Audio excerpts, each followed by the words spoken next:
Well, the reviews are in, and they're pretty much unanimous. I mean, quote, one of the single most corrupt acts in American history. Quote, corruption unparalleled in American history. Quote, the most brazen theft and abuse of taxpayer dollars by any president in American history. Quote, the largest single act of grand larceny in American history. 5 stars. Most corrupt thing ever. People are grasping for words to adequately describe the unprecedented nature and magnitude of what President Donald Trump is attempting to do right now.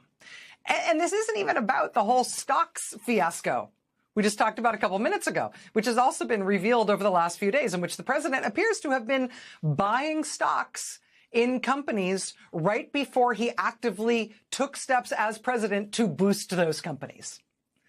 Multiple times, millions of dollars. I mean, that might be the biggest presidential corruption scandal in American history, were it not for this other thing breaking at the same time about the same U.S. president.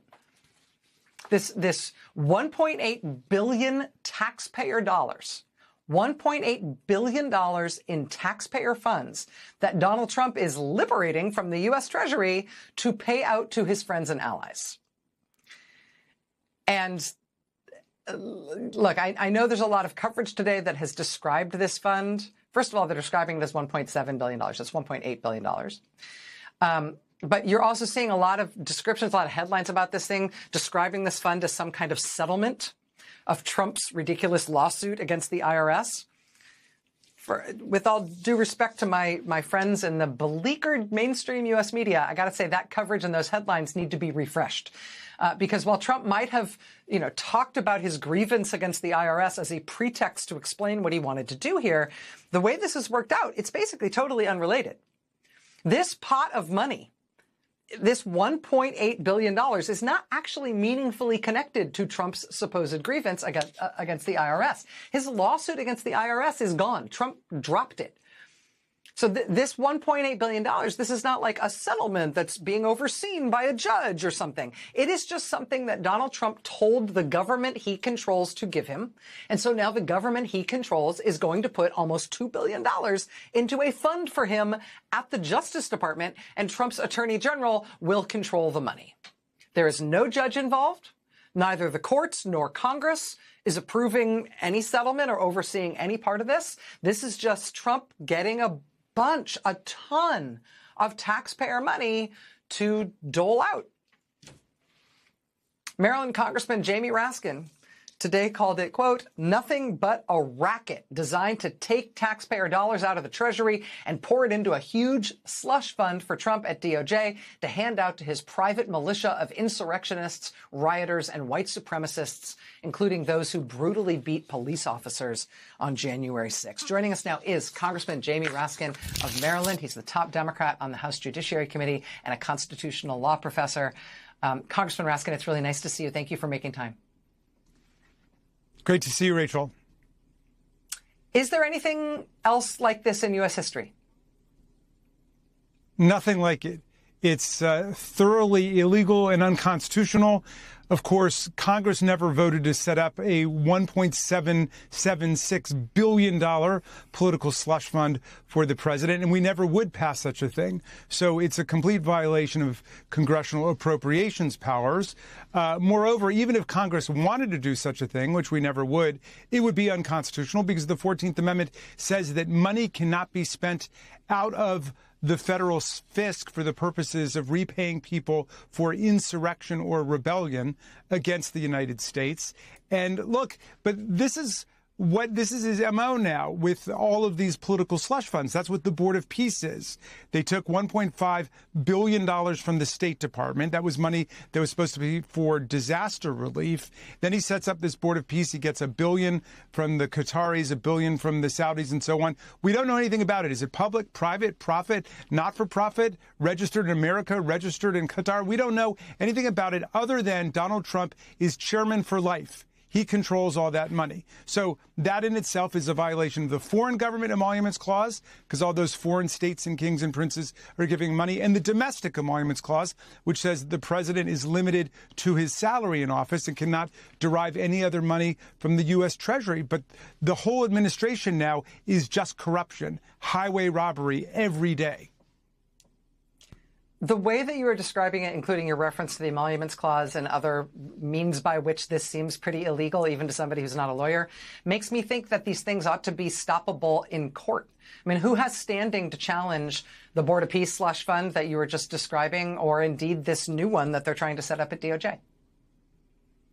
Well, it won't surprise you to learn that the Roberts Court has made it extremely difficult by erecting the standing doctrine, political question doctrine, sovereign immunity, you name it, making it extremely difficult. And in addition to the fact, of course, that they've said that the president is not subject to criminal prosecution for actual crimes he commits under the auspices of his office. But at this point, everything must be tried in order to try to restore the rule of law in the country. We can't leave any potential tool just sitting on the table. We've got to try to attempt everything. But we must start by trying to get our at least 4 or 5 Republican colleagues to come over to our side to say this is utterly lawless and authoritarian, and it cannot stand. And a couple have made noises like that, but those are people who are in tough re-election races, and they might be trying to send the signal they've got a problem with it.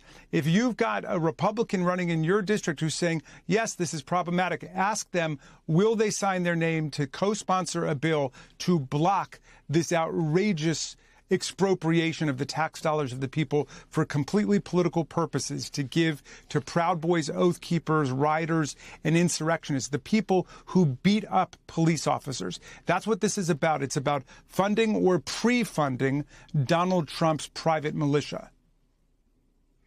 It strikes me that regardless of who they ultimately try to give this money to, it is interesting that they have chosen a vehicle at the Justice Department to use for this. And you've, I think, made some very good points about the fact that it's a real thing, and we should understand what the judgment fund is at the DOJ. This is a fund that's created by Congress for a specific purpose, right? It's not supposed to be a pool of money available to be stolen by anybody who feels like taking it. What is that fund for that Trump is essentially going to be plundering for this other project?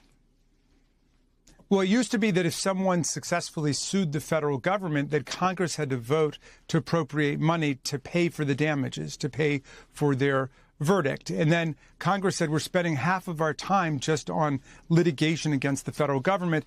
We'll turn it over to the Department of Justice. We'll set up this ongoing appropriation that's open, called the Judgment Fund, and that is for actual judgments, verdicts, damages levied by a court against the United States, or an honest, good faith settlement of claims that would have won in court. Okay. And of course, like everything else, we've never had a problem with this up until Donald Trump, because he sees a pot of money and the dollar signs go off in his eyes, and he sees it as a political slush fund. And so now they want to convert this fund that has always been used honestly in Democratic and Republican administrations for the settlement of lawsuits or just the payment of verdicts to create this anti-weaponization fund, which is the most Orwellian title you can imagine. It's all about weaponizing the tax dollars of the American people to support Donald Trump's private militia. If these people had real viable causes of action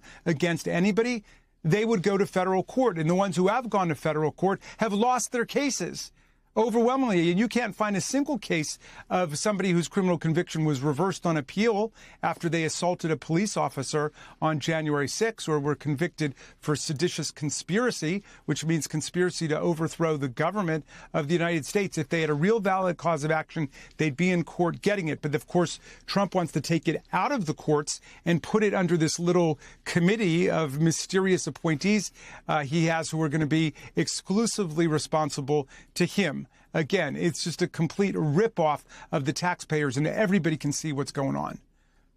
It's such a good point that if there was any sort of legitimate case that somebody had been victimized by some wrongdoing of the government, there are means by which that gets adjudicated.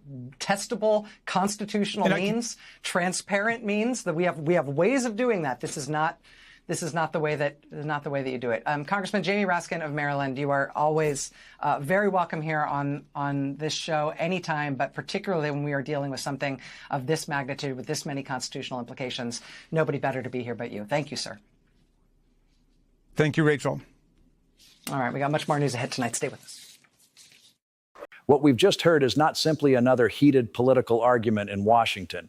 According to critics and constitutional scholars featured in this report, this is being framed as a direct test of the limits of presidential power, government accountability, and the integrity of taxpayer-funded institutions in the United States.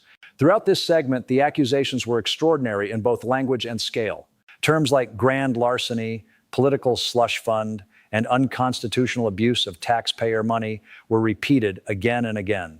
At the center of the controversy is the allegation that nearly $1.8 billion in public funds could be redirected into a mechanism controlled by allies of former President Donald Trump without traditional congressional oversight or court supervision. Now, supporters of Trump would likely argue that many of these claims are politically motivated, exaggerated by opponents, or part of a larger partisan battle that has defined American politics for years. But what makes this story especially significant is not only the political rhetoric, it's the constitutional concern behind it. Congressman Jamie Raskin repeatedly pointed to what he believes are violations of congressional appropriations powers, as well as potential conflicts involving the emoluments clause. In simple terms, the argument is this: who controls public money, and can any president direct massive taxpayer resources toward politically aligned groups or causes without the normal legal safeguards? That question matters far beyond one administration or one political party, because history shows that democracies are rarely weakened overnight.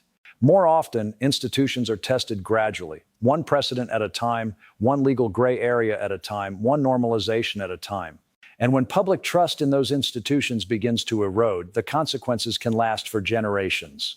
Another key point raised in this discussion is the growing concern about accountability.